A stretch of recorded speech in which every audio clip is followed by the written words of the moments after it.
Ya, baiklah. Assalamualaikum warahmatullahi wabarakatuh. Waalaikumsalam warahmatullahi wabarakatuh. Alhamdulillahirabbil alamin. Assalatu wassalamu ala asyrofil anbiya'i wal mursalin sayyidina Muhammadin wa ala alihi washabihi ajmain. Amma ba'd.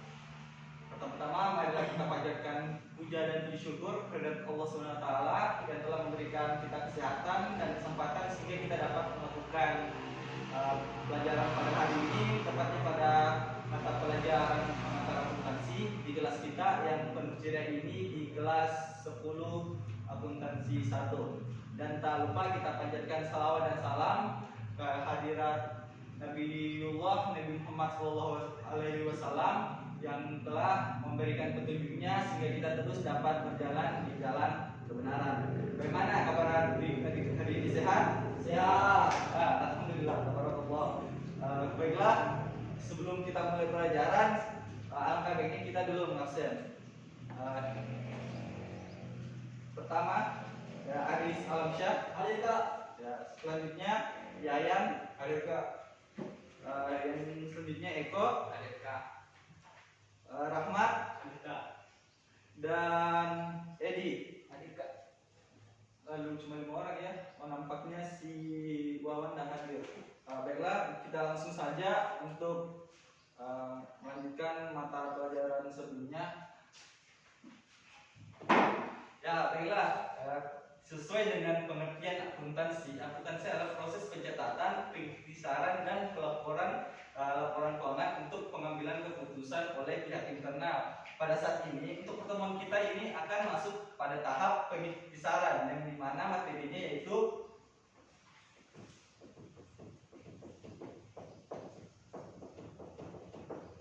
kertas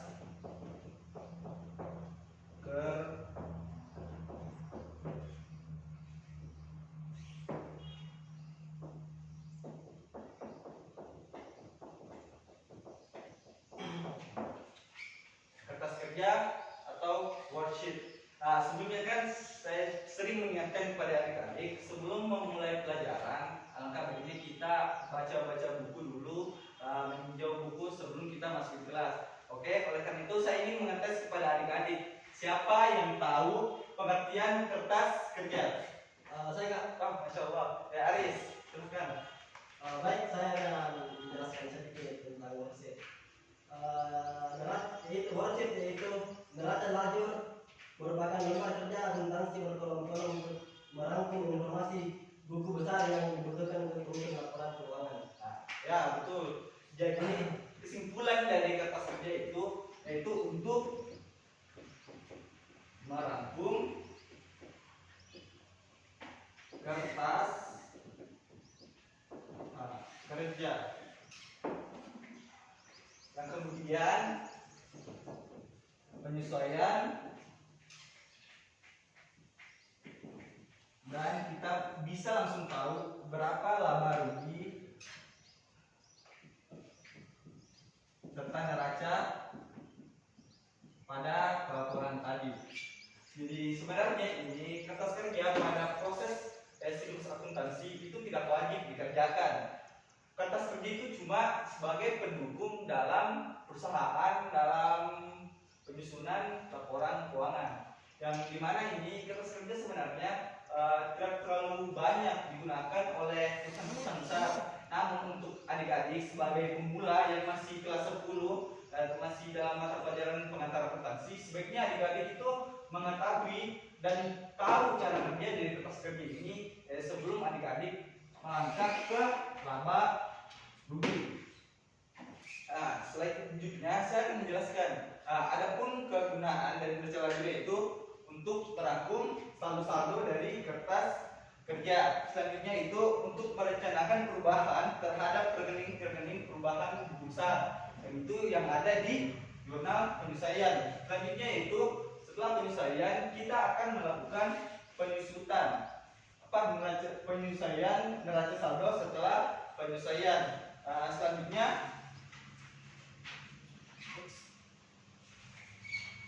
Selanjutnya itu kita akan memisahkan antara akun-akun real dengan akun-akun nominal yang ada pada kertas kerja. kerja. Dan selanjutnya yaitu kita dapat mendeteksi secara dini keliruan dalam pencatatan kita. Bisa toh?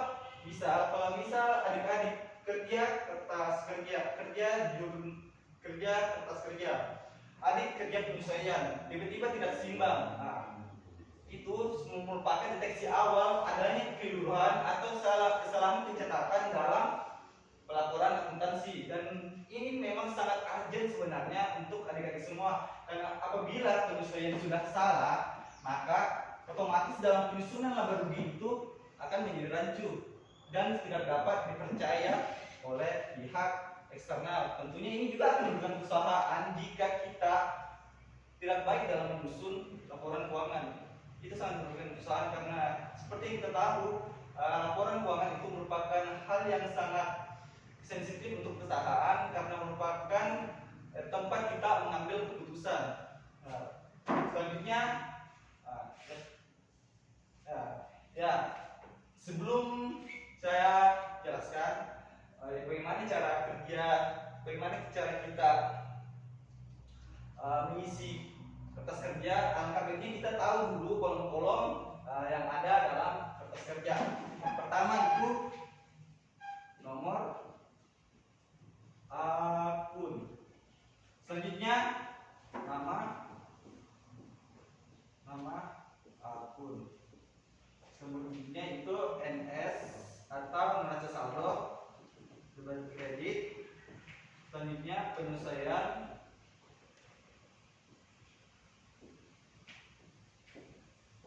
debit kredit.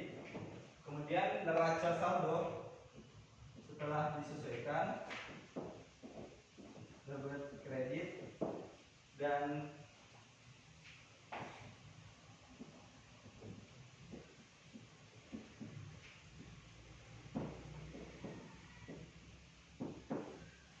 yang terakhir itu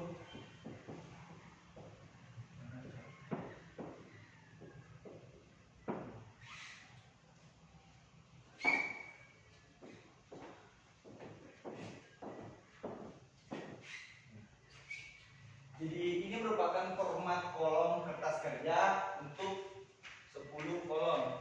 Di dalam perusahaan itu sebenarnya terbagi atas tiga jenis bentuk kolom. Pertama itu 6 kolom, baru 8 kolom, dan 10 kolom. Tapi untuk lebih mendetail sebaiknya kita gunakan yang 10 kolom. Biar apa? Biar semua nilai yang ada itu muncul. Tentunya juga adik-adik juga akan lebih mudah paham dalam penggolongannya. Nomor akun, nama akun, neraca saldo, penyesuaian, neraca saldo setelah disesuaikan, laba rugi, dan neraca. Bisa bertanya Kak? Ya. Sebelum kita melanjutkan, apa maksudnya itu Kak? D sama K? Ya, pertanyaan yang sangat bagus. Jadi kita pastinya adik-adik itu pernah belajar debit kredit kan, karena sudah pertemuan keberapa ini. Jadi untuk memudahkan peningkatan itu saya tadi singkat. Jadi ini D untuk singkatan dari debit, dan ini untuk kredit. Oke, jadi cuma sekedar singkatan. Jadi adik-adik sebagai anak akuntan itu harus ingat debit dan kredit. Ini merupakan hal yang fundamental ya dalam pelajaran akuntansi. Kalau adik-adik masih belum bisa membedakan debit kredit, adik-adik tidak bisa melangkah ke jenjang selanjutnya atau ke siklus selanjutnya. Jadi ini sudah tahap kisaran ya, mulai lagi tahap pencatatan. Jadi adik-adik, jika adik-adik masih belum bisa menguasai debit kredit di tahap kisaran, tentunya adik-adik akan terbata juga di tahap laporan. Selanjutnya mulai dari nomor akun, nama akun, neraca saldo penyesuaian, neraca saldo penyesuaian, neraca saldo setelah disesuaikan, laba rugi, dan neraca. Hal yang perlu disiapkan pertama kali dalam menyusun laporan, dalam menyusun kertas kerja, yang pertama itu tentunya nomor akun dan nama akun. harus betul-betul tahu apa saja akun-akun yang disediakan oleh perusahaan. Selanjutnya itu neraca saldo. Neraca saldo ini nilai dari neraca saldo itu diperoleh dari buku besar yang adik-adik sudah rangkum sebelumnya, dari buku besar. Neraca saldo itu dari buku besar. Jadi akumulasi dari buku besar masukkan ke neraca saldo. Selanjutnya itu penyesuaian. Ini penyesuaian sebelum masuk kertas kerja kan adik-adik sudah menjurnal penyesuaian. Nah, di sini merupakan tahap yang paling urgent dalam pengerjaan kertas kerja. Adik-adik harus benar-benar dengan sesama memperhatikan pengerjaan dari jurnal penyesuaian ini. Adik-adik harus tahu, benar-benar tahu penempatan debit dan kredit, karena apabila salah otomatis di neraca saldo setelah disesuaikan juga akan salah. Jadi adik-adik itu juga akan tahu bahwa jurnal penyesuaian yang saya telah kerjakan sebelumnya itu salah karena di neraca saldo setelah disesuaikan tidak benar. Jadi adik-adik setelah mengisi neraca saldo, silahkan pindahkan nominal dari jurnal penyesuaian ke kolom penyesuaian kertas kerja, disesuaikan debit kreditnya biar tidak terjadi ketidakseimbangan. Jadi apabila seimbang kan sudah jelas, bisa kita sesuaikan di neraca saldo setelah penyesuaian. Bagaimana kita dapat mengetahui nilai dari neraca saldo setelah penyesuaian? Yaitu dengan menjumlah nominal dari neraca saldo dan jurnal penyesuaian. Jika debit ketemu dengan debit, maka hasilnya ditambah. Jika debit ketemu debit, ini tambah. Kredit ketemu dengan kredit juga ditambah. Jadi kalau debit ketemu dengan kredit, maka kurang, betul, maka dikurang. Jadi adik-adik harus mengetahui ini simple, tapi dalam pengerjaannya kita sering lalai, sering gagal fokus dalam pengerjaannya. Dalam pengerjaan pengurangan debit kredit seperti itu. Jadi saya kembali harus ingatkan kepada adik-adik tetap fokus dalam penjumlahan neraca saldo setelah disesuaikan. Setelah menjumlah atau mengkalkulasikan nilai dari debit kredit neraca saldo dan penyesuaian, maka hasil neraca saldo setelah disesuaikan akan diketahui. Dan pastikan di jumlahnya tetap seimbang. Selanjutnya, pasti neraca saldo setelah penyesuaian ini akan menunjukkan nilai asli atau nilai sebenarnya dari akun-akun yang telah disusun sebelumnya. Dari akun-akun ini akan tergolong lagi menjadi akun real dengan akun nominal.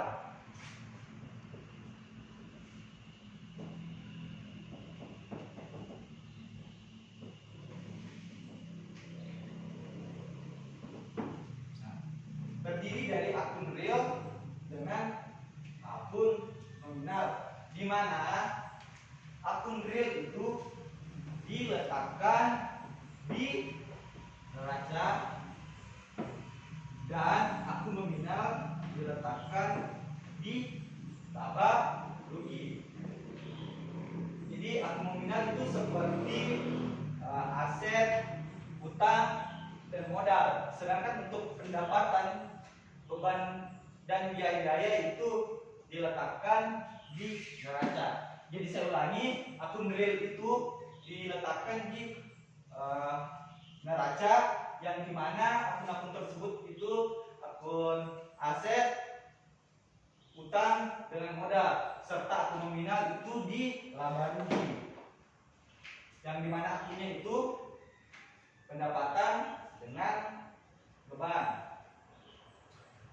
Setelah menggolongkan telah menggolongkan di bawah di sini neraca saldo setelah penyesuaian ke laba rugi. Jangan kaget jika hasil di bawahnya itu tidak seimbang. Nah, itu aja tidak seimbang di laba rugi. Namun setelah menjumlah, misal di sini 3, 2, 1, di sini 1, 1, 1, di sini 1, 2, 3, di sini 11.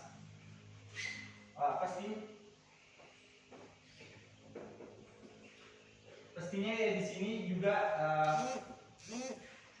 pastinya di sini hasilnya akan berbeda. Namun untuk di selisih antara laba rugi dengan neraca itu akan menunjukkan hasil yang sama. Dan jika hasil sama ditunjukkan oleh laba rugi dan neraca, maka kita dapat mengetahui sekilas bagaimana perusahaan itu seberapa besar memperoleh laba.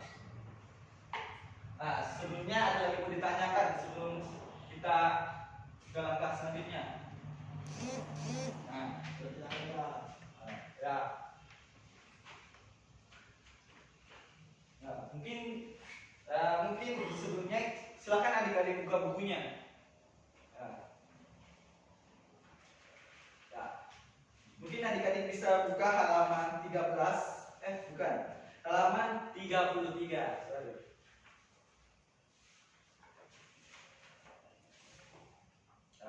Di situ adik-adik pasti melihat contoh jurnal penyelesaian yang telah diselesaikan sebelumnya. Di situ jurnal penyelesaian, silahkan adik-adik kerja tugas membuat kertas kerja. Oke, paham? Nah, jadi silahkan adik-adik jadikan patokan bukunya dalam pengerjaan tugas. Jadi mungkin adik-adik sudah paham kan? Saya sudah menjelaskan sebelumnya. Jika adik-adik ingin mereview kembali, silahkan buka bukunya karena teman duduk terbaik di kala kosong itu adalah buku. Oke?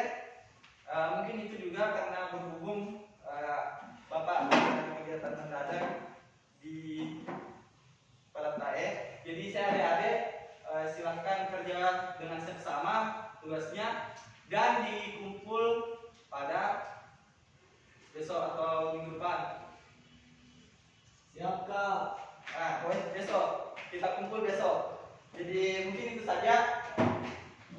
Sebelum saya tutup kelas, saya ingin kembali bertanya kepada adik-adik, apa pengertian dari kertas kerja?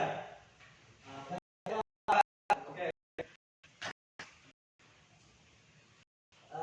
Kertas kerja atau website itu lembar kerja akuntansi berkolom-kolom untuk merangkum informasi buku besar yang dibutuhkan untuk menyusun laporan keuangan. Nah, ya betul. Jadi ingat kembali, kertas kerja itu merangkum akun-akun dari kertas kerja untuk mengetahui laporan keuangan yang akan disusun. Mungkin itu saja yang dapat saya sampaikan. Apa yang adik-adik terima pada hari ini saya harap berguna untuk adik-adik pada masa depan. Jangan lupa berhenti membaca buku. Wabillahi taufiq wal hidayah. Wassalamualaikum warahmatullahi wabarakatuh. Waalaikumsalam warahmatullahi wabarakatuh.